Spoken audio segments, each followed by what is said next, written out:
I don't think anybody can understand because it's hard. It's hard to put yourself in that person's shoes. Like it's hard for anybody, probably other than you and Shane, to understand the crazy world in which you grew up in. And having heard those stories for all these years, like you can sort of, I guess, imagine it to some degree. But, you know, when you grew up where Uncle Ernie was just the grand wizard, the guy that wore the big sparkly turban, Right. and had the crazy glasses and spoke in a funny voice, and, you know, Uncle Pat, and, you know. He was never Uncle Pat, actually. Well, but all his Yeah. craziness. No, yeah. Yeah. But it's funny. I've seen people speculate that he was my godfather or my uncle. No, he was Yeah. just Pat. Yeah. But I think it's hard for people to understand that. Like, what's the like, you literally grew up in the circus. Like, yeah, I mean, right? Yeah. Yeah. So tell some of that, like when you were a kit, like what's your I don't want to earliest- give away anything in my speech. No, but I'm not asking, but like what's your earliest memory of like, well, I bet you everybody doesn't have that coming to their house or. I think it's really the George Animal Steel story, which, you know, I've told before, but I'll tell again. Yeah, because it's not in the speech. I'm not ruining it. That's right. Yeah. That's exactly right. So I was anywhere between 3 to 5, and it was my first ever live event. You know, I always watched on television, but I didn't. This is the first time I got to go to the arena. And I remember walking in a side door and being very unimpressed by the side door and the linoleum and the concrete blocks. Where you were know, you? I think it was. I can't remember, but it was in Pennsylvania somewhere. And all of a sudden, around the corner comes a group of kids just screaming their heads off, running away from something. And I'm like, what on earth could that be? Because as one does, right? So then I go and I look, and then coming around the corner is this like furry man, all hunched over with a green tongue and like wrinkles. And he looked like a monster. And he sees the kids run, and then he like zeroes in on me. And then here he comes for me. And I scream at the top of my lungs, and I run to my dad and up his legs, and I bury my head in his shoulders. Because I'm like, if anyone's going to save me, it's going to be my father, my hero from this monster, right? And instead he started to laugh.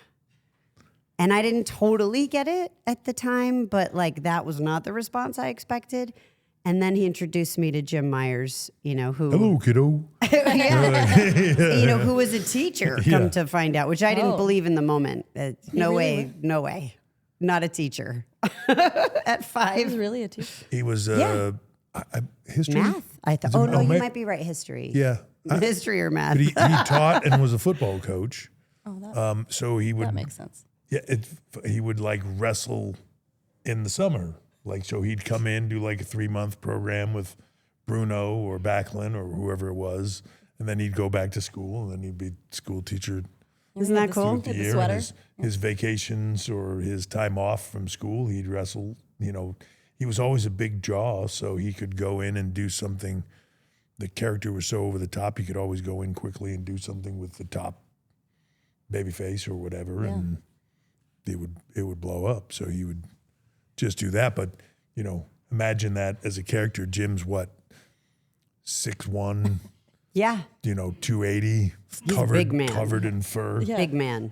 Yeah. Yeah. Big, scary And he looking would man. always he'd always have these I can't remember what the name of the mint, those things that he used to turn his tongue green.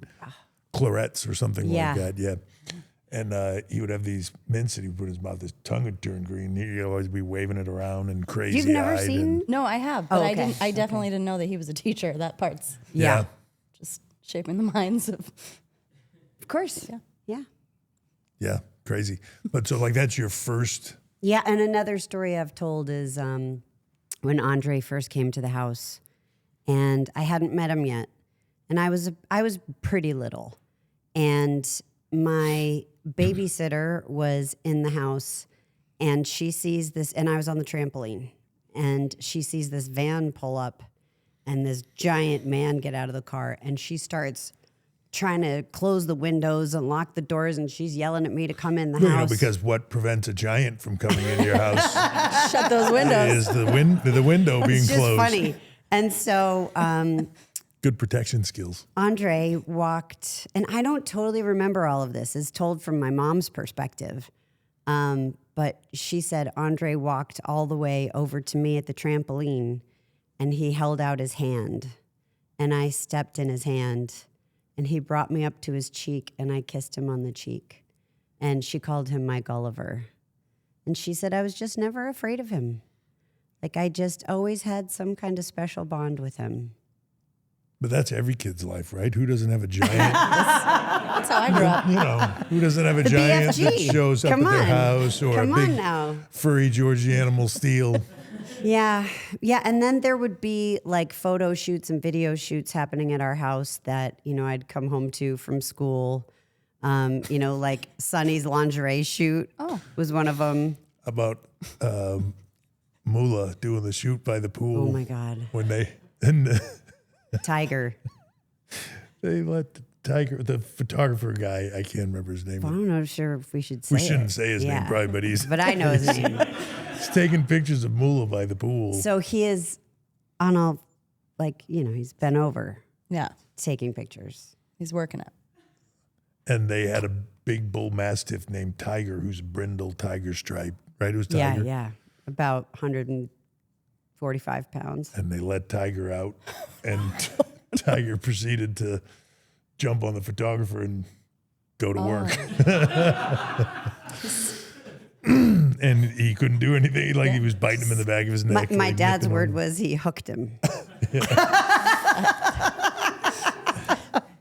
But my dad telling this story howls. He thinks it is the funniest thing on earth. The guy just had And to the keep poor taking guy, pictures, like now right? that's some kind of lawsuit for sure. Maybe, back then- maybe from Tiger. Yeah. yeah, hey. Best to just let him but I- finish. But I don't know if people get that too. Like sort of there was the office and then there was your house, and probably 50% of the business was done at your house. Yeah. Right, I mean, like- maybe even more at one point. Yeah, like Yeah. everybody coming booking meetings Yeah. in your dad's office at home, booking meetings by the pool, like, and it would be long. And by booking meetings, you mean, you know, like writing meetings, Writing, booking the yeah, matches. writing the shows, writing, For writing. anybody who's listening. Yeah, that doesn't understand our business. Yeah, they'd always be doing that. And then, you know, it's just a crazy world, which even when you tell these stories, people now are like, so horrible or whatever. But like, you know, at some point they'd get bored or something, or they'd be in a writing rut. And then they would call like some executive in a suit over to the house to go over something, and Pat would hide in the bushes. And when he came walking down the aisle towards the pool, Pat would jump out of the bushes and push the guy in the pool. Definitely not HR appropriate Right? anymore. Yeah, it's, you know. Creative. But this is the world. It's funny because that's what I think about, like when you think about Lifestyles of the Rich and Famous. yeah, Yeah, it shooting was at your shot house. at my house and with my dog.